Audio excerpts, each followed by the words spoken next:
Hi friends, எல்லாருக்கும் happy Ramzan. இன்றைக்கி நம்ம வெனஸ்டே மெனு தான் பார்க்க போகிறோம். இன்றைக்கி தயிர் சாதமும் கேரட்டு வறுவல் மாதிரி பண்ணியிருக்கேன். அதை உருளைக்கிழங்குலாம் பண்ணுவோம்ல, அதே மாதிரி தான் பண்ணியிருக்கேன்.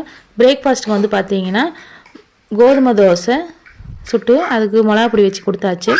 அதுக்கப்புறம் ஒரு 10 o'clock பார்த்தீங்கன்னா டைல்ஸ் ஓட்டுறதுக்கு வந்திருக்காங்க. ஸோ கொஞ்சம் டைல்ஸ் தான் சீக்கிரம் முடிஞ்சிடும்னு நினைக்கிறேன். வீட்டில் யாருமே இல்லை, நானும் பாப்பா மட்டும் தான் இருக்கோம். பாப்பாவை தூங்க வச்சுட்டேன். அதுக்கப்புறம் இந்த மிஷின்லாம் போட்டோமே எழுந்துட்டாங்க. திரும்ப பார்த்தீங்கன்னா தூங்க வச்சுட்டேன். ஒரு 2 o'clock தூங்க ஆரம்பிச்சாங்க. ரொம்ப நேரம் தூங்கினாங்க. நான் எனக்கு க்ளீன் பண்ணுறது தான் வசதியாச்சு. அப்போலாம் ஊருக்கு போயிட்டாங்களா, பையனை ஸ்கூலுக்கு போயிருக்கான். அதனால் பார்த்தீங்கன்னா அவங்க முடிச்சுட்டு போனதுக்கப்புறமா நான் பார்க்கிங் வீடு அதுக்கப்புறம் பாத்ரூம் எல்லாமே ஃபுல்லாக க்ளீன் பண்ணி விட்டுட்டேன். இருந்தாலும் அந்த சிமெண்ட் இருக்கா மாதிரியே தான் இருக்குது.